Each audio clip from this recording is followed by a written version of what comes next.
Elliot from Bear Pit TV doing our Chelsea preview with Louis from 100% Chelsea. What's up? And we've got Louis on because, you know, we need the expert view from the Chelsea side. Expert? Are you an expert? So an expert.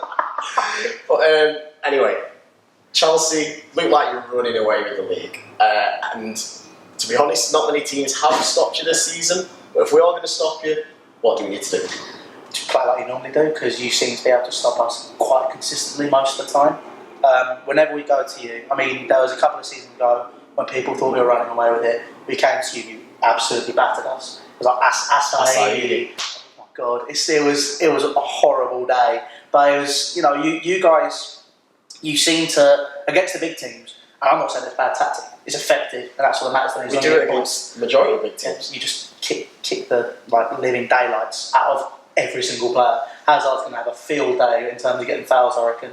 I mean, Marcus Rojo is probably going to have nothing on Eric Peters or something at the back. Yeah. But, or Ryan Shawcross mainly. He's the one that scares me the most. Please don't hurt our players. Just please don't. I'd love it if we did. It'd be alright for you, wouldn't it? I'm going to be that guy. We've got Spurs in the semi-final. If they cut in Miles Costa and Hazard, because Shawcross has beaten the crap out of both of them. So it's going to be, I don't know. You guys are a pretty decent side. You just need to, you'll just keep your backs to the wall like you did against City. Look great out of 0-0, which, you know, credit to you, is hard to do. Yeah. We're the only team who've stopped Man City scoring this season. Well, there you go. There's your answer. So you basically do exactly the same thing as what you've done already. Okay. And obviously there's some pretty obvious players here, but who's firing? Who should we be watch out for?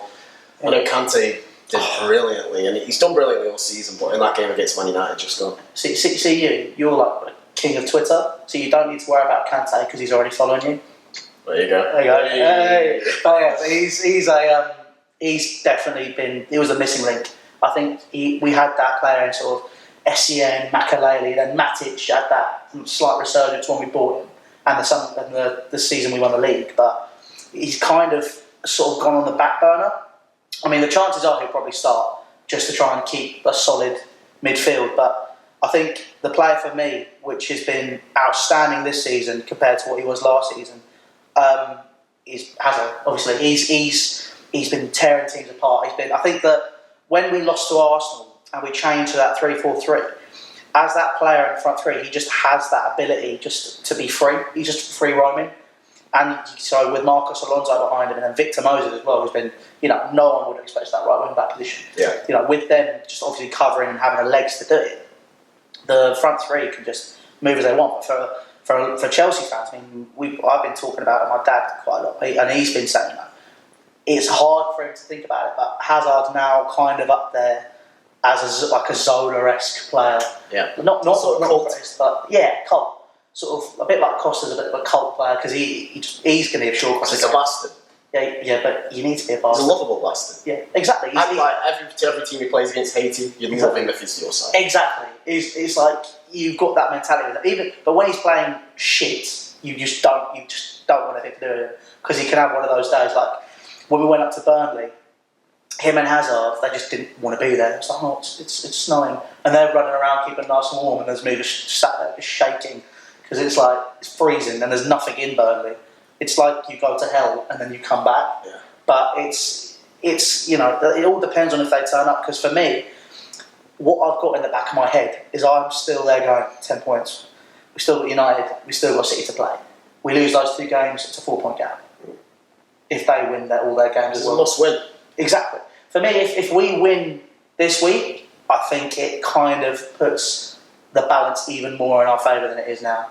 Because when people are saying, "Oh, you'll run away with it, you'll definitely win it," I'm there going, "No, not until we play those 2. If we play those 2 and the gap's still there, that's it for me. It's done." An interesting one to sort of get your thoughts on is Victor Moses. We had him on loan for us. A lot of people wanted him back when his loan did finish, but obviously he's been a mainstay for you this season. He's been brilliant. He has. That was a blessing in disguise. That Arsenal, I feel like I've been saying. He wasn't getting in that side. We're playing a 4-1-4-1. Where you had Hazard and Willian sort of going backwards and forwards. You had Ivanovic at right back, and it was almost the same team as last season, and it just wasn't working. We were grinding out results, but there wasn't that sense of purpose, that sense of, you know, we can win the league. But then, as soon as we beat Hull, it was kind of like, oh yeah, okay, we'll see how this is going. Just kept going, and then he's just been the way he is, the reason he's a mainstay, in my opinion, is as well as having the legs, that position's just made for him. It's like he's got the legs, he's built, he's huge. Like you will not get the ball up of him very easily. He's direct, he can cross, but then he's always back as well. He's everywhere. And then the fact that sort of you've got players like Kante as well, that complements him and Marcos Alonso so well. Because without him in the Kante in the side, Moses wouldn't be performing as he is because he probably has to be covering more ground because there wouldn't be someone to clear up for him. Yeah. But he's been amazing this season. I mean, for you guys, that's sort of, I don't know, he was good for you. He's playing a lot more attacking for us. Exactly, and he can do that because he crosses the ball in a massive aerial threat from the corner, huge. But I think that when he was at he was at West Ham. He was kind of he was playing well for you, and then he just didn't seem to click. I don't know what it was. And then for this, he's just there. He's done. Like you will not get him out of that team unless we sign like the best right back in the world. Because no doubt. Well, if you do, we'll have him back. Yeah, that's right. You can have him. Actually, you know what? No, we'll keep him because we're going to need him in case that guy gets hurt. Yeah. But for us, he's been amazing this season. So what are you going to go for score prediction at the weekend? I don't normally do score predictions. I'm going to go. I reckon we'll concede because I'm guessing you're going to be playing Peter Crouch. Probably. Okay, right. I'm going to say 2-1 us. I reckon. I reckon Hazard and Pedro will score, and then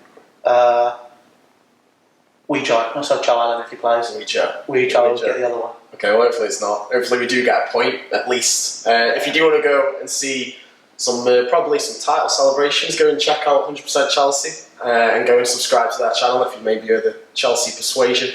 Make sure you do subscribe to us if you haven't already. Like, comment, subscribe.